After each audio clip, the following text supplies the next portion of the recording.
Chapter 10. This is bullshit. Utter bullshit. Hell, throw in any other animal name in front of the word shit and it would be fitting. Noble read over the reports on the holo display with a mug of coffee halfway to his lips, his mouth slightly opened. At last, he put the cup to his lips and took a long pull. The coffee was lukewarm at best, but he drank it anyway. The text and numbers on the holo display made no sense whatsoever. He had read through the diagnostic reports Black ran on herself and found nothing. He'd manually checked the comms software himself. Nothing. And after that, he'd manually checked each component in the comms array. Nothing. The system could ping itself using a nanoprobe and respond in kind with a clean signal. In other words, there was no interference, no faulty devices, and absolutely no reason why they should be experiencing communication problems with Kalimura's squad. If any of them survived, that is, he said to himself. That was a tough thought to keep from having, and every time it popped into his head, he hated himself a little more. Dickerson, Carbonaro, Elliott, and Kalimura were missing. The first three he knew all too well. The corporal, on the other hand, was someone he wished he knew better. If he could get this comms problem fixed, he might even have a chance. He brought up a model of the comms array and double-checked every component against the reports in his block. Nope, he hadn't missed anything. Damn it, he said aloud. Black. Yes, Lieutenant. He rubbed his sleeve across his forehead. He hadn't even realized he'd been sweating. I can't find any problems with the comms array. As my diagnostics proved, Black said dryly. Noble glared at the holo display. Can you isolate the interference pattern and put it on my holo, please? His holo display flashed, and a waveform appeared. Noble tapped a finger on the mug, his short, gnarled nail pinging off the metal. After a few seconds of studying the waveform, he frowned. Black, that's not interference. The AI paused before responding. Noble could almost hear the computer trying to follow his reasoning. When Black finally replied, its voice had a petulant edge. It's not interference? Then what is it, Lieutenant? He pointed at the display. That looks like some kind of scatter echo. The signal is going through the baffles just fine, but when it comes back, it's being torn apart before it gets to us. Interesting hypothesis, Black said. To my knowledge, radiation spikes and military jamming are the only two possibilities for creating that effect. Noble nodded. Right. And I seriously doubt we're being jammed by another ship, so there must be some kind of radiation source interrupting the signal. And something closer than Mira. Well, Black mused. We do have a radiation leak. Noble blinked. Yes, they did. When they reached Pluto, the first diagnostic had come back showing a slight radiation leak. He put it at the very bottom of the pile for ship repairs since they were moving into a search and rescue mission. Repairing the baffles shouldn't be difficult, but while Marines were off the ship and performing EVA maneuvers, it was understood that no life-threatening repairs were to take place. It was simple logic, actually. If a repair crew was away from their stations when the ship went down, Marines could die. Fucking SFMC. If they'd just given us a few more bodies. He let the sentence trail off and sighed. Okay, Black. I want you to compare the diagnostic we took of Pluto versus your most recent. Tell me what the radiation levels look like. When Black spoke, he swore he heard a smile in its voice. The radiation leak has increased, Lieutenant. More than that, it is now cyclical. He raised an eyebrow. Cyclical? Explain. Perhaps one of the reasons the diagnostics have been less than helpful in tracking down the communication problems is that the radiation levels are rising and falling rather than staying static. Noble felt a surge of excitement. This was something new. Does the cycle repeat? Undetermined, Black said. I will need to monitor it for a significant length of time. Give me 60 seconds. Of course, Noble said. He put his hands behind his neck and leaned back in his chair. A radiation leak that cycled while the fusion reactors were idle? That made no sense at all. He closed his eyes and consulted his block, running search after search through the engine manuals and knowledge bases. Each search brought back thousands of results, which he then pared down with additional searches. The data sets were enormous, but the neural interface enabled him to quickly isolate relevant information. And there wasn't much of that. The modern fusion drive and reactors have many levels of shielding, including electromagnetic fields. Unlike the models available to civilian and commercial ships, the military versions also contained internal heat sink technologies that allowed the ship to keep its drives online without displaying a telltale heat signature to sensor arrays. During combat, a radiation leak could mean the difference between a silent, deadly insertion or being an easy target for torpedoes and beam weapons. In other words, keeping your drives and shielding up to snuff was the difference between uncertain life and certain death. Out here in the wastes, a radiation leak was nothing more than an annoyance. S&R Black was an old ship and required frequent maintenance. Those jackholes at Trident Station had obviously shirked on their duties or just plain lied on their maintenance logs. When they returned to the shipyards, he'd have a word with both Portunus and Corinus about that. After a few more result calls, he found what he was looking for. Okay, so S&Rs have a tendency to lose radiation due to uncoupled baffles or micro damage to the heat fins. Correct, Lieutenant. Black said. However, my diagnostics were unable to pin down the exact source. I noticed, he said. Same with mine. He stood from the chair and popped his back, groaning with pleasure as the vertebrae snapped back into place. I'm going to get a fresh mag mug of sludge and head down to the engineering deck. If I can't find a problem in the shielding, I'll have to do a walk. Agreed, Lieutenant. Black said. I believe it's best for you to wear a radiation suit in case the leak increases in severity. He nodded. Yeah, good point. He slapped the hollow display with a grin. What would I do without you? Black didn't reply. Chapter 11. As Black watched the Marines from afar, as well as inside the ship, it compiled more and more information regarding Mira and the exosolar material the crew had discovered. Every hour, it sent a new message to the trio back at Trident Station. The trio, three of the most powerful AIs in the Sol Federation, if not the most powerful, replied in kind. Nearly 3 hours of time separated an outgoing message from the trio's response. Messages frequently crossed one another, but both the trio and Black were able to keep the conversation threads in context. The trio were doing their best to forecast future decisions made by the humans and how Black should respond to them. Black added the data packets to its already rapidly growing neural network. As soon as the radiation flare erupted from Mira, Black had sent a new message to the trio asking for any conclusions. However, she doubted the trio would offer any insights. Black knew the trio had more information than they were sharing with her and the crew of S&R Black. She had spent more than a few cycles examining the question, and none of the possible answers seemed satisfactory. It was possible the trio were unable to offer all the details they knew about Mira and what had happened to the ship. It was also possible she was wrong, and the trio had no additional information to offer. But that possibility seemed remote. The trio had existed since before Mira had been constructed. The three sentients had even helped design the giant ship and outfit her.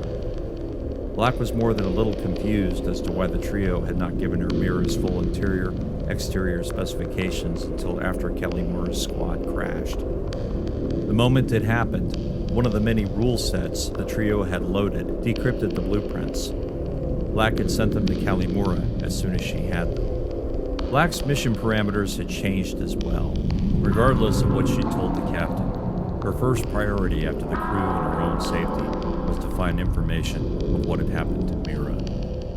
Assuming Black could keep Kalimura's squad alive, the Marines had the best chance of finding the answers to that question. If they could find the interference source, Black might even be able to help Kalimura find the answers. The AI received a new stream from the trio. Black digested the orders and the information. The human leadership had discovered the missing crates. It was time for Black's humans to find out what they were. Chapter 12. Captain Dunn needed sleep. Since leaving Pluto, he'd only managed 8 hours of rest. But even that was fitful. Mira had haunted his dreams since they'd entered stasis on the journey to Pluto, and every time he fell asleep, she returned to him, flooding his mind with images of terror. He took another sip of hot coffee and hoped against hope he'd be able to get a good night's sleep when today was over. Kalimura's squad was still MIA. Talby's Marines were fixing the harness for the tow, and Noble was tracking down a radiation leak. And what was he doing? Twiddling his thumbs while Oakes, the ship's pilot, sat in his flight chair doing the same. Dunn's job was to manage the various EVAs and plan for the tow and other contingencies. With that in mind, the holodisplay in front of him was filled with camera feeds from Gunny, Talby, and Gunny's squad. What he saw from the cameras at least confirmed they'd lucked out, so far. Placing a harness on a ship as large as Mira was tricky, and that was if the ship was fully intact. With the ship in her condition, it was downright dangerous. Even if they didn't have to worry about the pine cones and whatever the liquid was that ate one of his Marines, they still had to be careful of fractured decking, stressed and separated Atmos steel plates, and the all-too-dangerous vacuum beyond their suits. Dunn flipped his attention to Talby's feed. His XO sat in the SV-52 and hovered 50 meters above Gunny's squad on Mira's topside. The 52's bright lights illuminated an area of nearly 30 meters, but quickly faded beyond that circle. He'd been following Murdoch and Copenhaver as they placed their first line. When they returned for another, he'd followed them back, just as Gunny had suggested. Talby was their lookout and ready with the line in case he had to get them out of trouble. Lance Corporal Wendt and Private Like, the other fire team in Gunny's squad, had placed their first line without any supervision, except from Gunny, of course. Dunn couldn't imagine the days before block communication, constant video feeds, and mag boots. The early S&R companies, once a fleet unto themselves, traveled the asteroid belt and the burgeoning commercial shipping lanes to help ships and miners in distress. After 100 years of technological leaps, not to mention the ever-shrinking budget for military search and rescue operations, the S&R fleet was now down to 3 ships and a whopping 50 personnel. He wondered what it must have been like to try and board ships in ZG before the magnetic technologies had reached their peak. Frequent malfunctions, a crushingly slow and awkward magwalk pace, and short battery life plagued mankind's first untethered steps in ZG. S&R personnel had died trying to save the multitude of wildcat miners and resource hunters that entered into the business with no training for ZG survival. The mortality rate had been high for the first decades, both among those that chose to live beyond Earth and Luna stations and those that sacrificed themselves to make it possible. The first time he'd stepped out in space without a tether, he'd nearly shit himself. True ZG gave you no sense of being human beyond the swirling cauldron of nervous bile in your stomach and nerve endings screaming that you were about to fall into the void. The first ship he'd walked upon with mag boots had been an ancient S&R wreck still orbiting Mars. It hadn't been damaged by flechette or beam weapons. It hadn't seen combat. What it had seen was explosive decompression resulting in all hands lost. Marines in boot at the SFMC base in Schiaparelli Crater all made the trip to the wreck, walked across its surface, learned how to safely breach its pressure doors, perform survival maneuvers, and shoot one another through the ZG corridors. He hadn't ever discussed it with other Marines, but while on that ship, the S&R Celian, he'd felt the ghosts of the original crew in his every step. 40 hands lost in the blink of an eye, but the ship was still there flying in an endless orbit around the red planet. For all he knew, it would be used by the SFMC for generations to come. Of course, after the satellite battle, SFMC now had hundreds of wrecks to use for training. He wondered how many of those wrecks he and his company had fought upon. "Captain," Black said, breaking his fugue. The AI had initiated a private block connection. Dunn took a sip of coffee before he allowed Black to enter his mind and read his thoughts. "Yes, Black?" "I have received a message from Colonel Hayes on Trident Station. The trio has sent a communique as well. Would you like me to transfer them to your block?" He raised an eyebrow. "Should these be viewed in private?" It was a strange question to ask, but since Black had seen fit to communicate through a private block connection, it was also a fair one. "I do not know the contents of the trio's message. It was marked for your eyes only. I assumed the missive from Colonel Hayes should be treated in the same fashion." Dunn nodded to himself. Okay, let's see what the Colonel has to say. His block notified him of 2 new files. The presence in his mind retreated, but didn't leave. Black kept the block connection alive, but had effectively stepped away from the captain's thoughts. Dunn was thankful for that. Black, I'm going to sever the link. Nothing personal. Understood, Captain. I expected as much. The block connection dropped on Black's end. Dunn took a mental sigh of relief. He could have tried to keep the AI from reading his every thought, but knew from experience the effort was filled with frustration and exhaustion. Keeping his private thoughts private was always a risk during a block-to-block connection. Best to just sever it and hope he didn't offend the AI in the process. He opened the file on his block and streamed it to the private holo display. The SFMC logo appeared and then faded as Colonel Hayes' ridiculously decorated private office appeared. The Colonel, out of shape and looking like the universal definition for the word bureaucrat, tinted his hands in front of him on the cherry wood desk. He smiled like a cannibal. Captain Dunn, congratulations on reaching Mira without incident. I know it must have been a trying voyage, but your company has made me proud. The Colonel paused as if his words warranted applause. The smile drooped slightly. However, I do have a matter of some urgency to discuss with you. During a routine inventory check, we discovered that 10 crates were mistakenly placed aboard your ship. Their serial numbers are enclosed. Corinus is unable to tell us how it happened, but those crates were not supposed to leave Trident Station under any circumstances. Therefore, I must ask you to not open them. If you already have, you are ordered to return their contents. These crates and their contents are considered quarantined items under Section 7 of the General Code. The Colonel's smile disappeared completely. It's an order I expect you to follow. A few seconds of dead air dragged out while Hayes continued looking grim. At last, his smile, more fake than ever, reappeared. I look forward to your first images of Mira's interior and wish you the best of luck, Captain. Hayes out. The image of the office and Hayes' fat-cheeked face faded back into the SFMC logo. Then the serial numbers appeared. He transferred the numbers into his block and leaned back in his chair. 10 crates. Hayes said they had 10 crates aboard that didn't belong. Gunny's squads hadn't mentioned them, nor had Gunny himself. How the hell had that happened? He brought up the ship's inventory, scanned it for the crates, found them, and then blinked. The 10 were listed as classified materials. And who loaded them? According to the manifest logs, Kalimura's squad had placed them aboard S&R Black. How did she not point out those 10 crates? He didn't know the corporal all that well, though Kalimura certainly seemed to take any task very seriously. Gunny had said she boarded on OCD tendencies. Surely she asked Corinus about them. A slight chill hit him at the thought. What had the Colonel said? Corinus is unable to tell us how. That made no sense at all. The members of the trio each had their own specialization.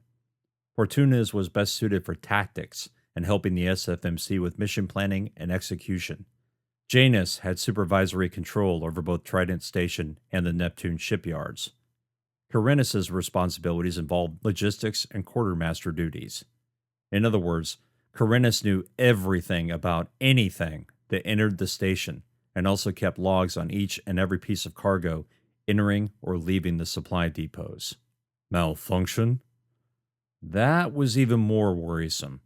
If a member of the trio had developed a fault, the other 2 could soon be prone to illogical thinking or decision-making. But if that were the case, wouldn't the tech heads at Trident Station have noticed? He moved aside the Colonel's message and brought up the one from the trio. Whatever they had to say was probably more important. He loaded the file and watched as the private holo display lit up before him. Instead of a logo, a still image of Trident Station filled his view. The massive complex of cylindrical modules, the wheels connecting them together, and the bright hue of Neptune glowing behind them was beautiful. It was his favorite picture of the station, and one the trio was obviously a fan of as well.